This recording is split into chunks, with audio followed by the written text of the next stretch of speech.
Assalamualaikum warahmatullahi wabarakatuh. Ibadah kurban. Adik-adik tentunya sudah tidak asing lagi dengan istilah kurban pada waktu Idul Adha ya.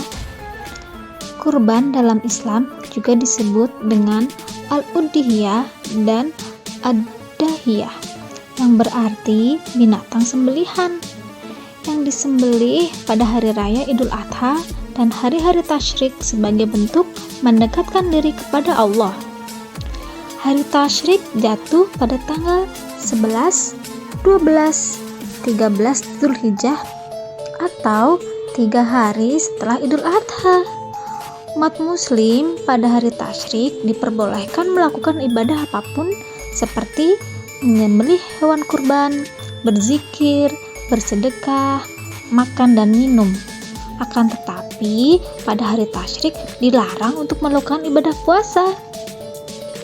Pada hari itu umat Islam sangat disunahkan untuk berkurban, di mana mereka menyembelih hewan kurban untuk kemudian dibagi-bagikan kepada seluruh umat Islam di suatu daerah. Allah Subhanahu wa taala telah memerintahkan kita untuk berkurban dalam surat Al-Kautsar dan juga Quran surat Al-Hajj ayat 36. Ibadah kurban hukumnya sunnah muakkad, yaitu sunnah yang disarankan bagi orang yang mampu melakukannya. Ibadah kurban disyariatkan Allah untuk mengenang sejarah Idul Adha yang dialami oleh Nabi Ibrahim alaihissalam. Idul Adha mengabadikan sebuah peristiwa di mana Nabi Ibrahim kala itu diperintahkan untuk menyembelih anaknya sendiri, dan dengan kuasa Allah Subhanahu wa taala sembelihan itu Allah ganti dengan seekor domba. Perintah itu untuk menguji Nabi Ibrahim alaihissalam pada Allah Subhanahu wa taala dan mengorbankan apa yang dicintainya di dunia. Adik-adik tentunya sudah banyak yang tahu ya hewan apa saja yang bisa digunakan untuk berkurban. Ya, benar sekali. Beberapa hewan yang bisa digunakan untuk berkurban yaitu sapi, kerbau, kambing, domba, dan unta. Dan tentunya hewan yang digunakan untuk berkurban memiliki syarat-syarat yang harus dipenuhi agar ibadah kurban menjadi sah ya. Ada beberapa kriteria hewan kurban yang sah digunakan untuk berkurban. Adapun syarat sah hewan kurban yaitu yang pertama, jenis hewan ternak. Hewan yang diperbolehkan untuk berkurban adalah jenis binatang ternak seperti unta, sapi, kambing, dan domba.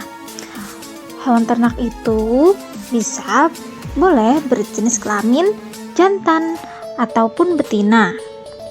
Kemudian, hewan kurban harus cukup umur. Hewan kurban harus cukup umur saat disembelih. Hal itu ditandai dengan tumbuhnya sepasang gigi tetap.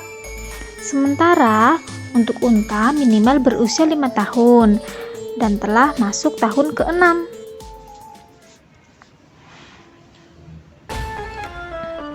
Sapi minimal berusia 2 tahun dan telah masuk tahun ke-3.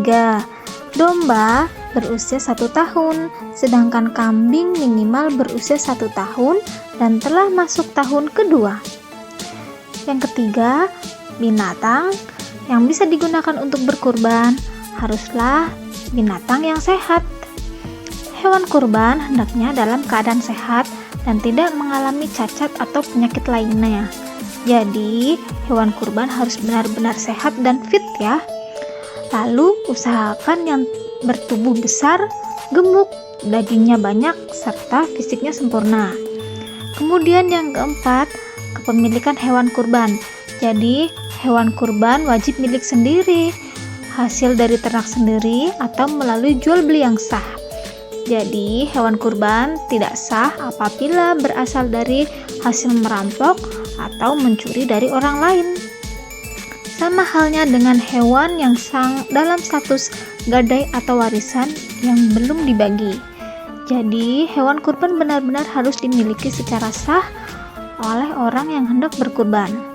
Yang kelima, disembelih pada waktu yang telah ditentukan oleh syariat. yaitu pada tanggal 10 Zulhijjah, hari raya Idul Adha, dan juga pada hari-hari tasyrik. Itulah syarat-syarat yang harus dipenuhi untuk bisa dijadikan hewan kurban. Baiklah adik-adik, Ibu cukupkan sekian materi hari ini. Semoga bermanfaat untuk adik-adik ya. Wassalamualaikum warahmatullahi wabarakatuh.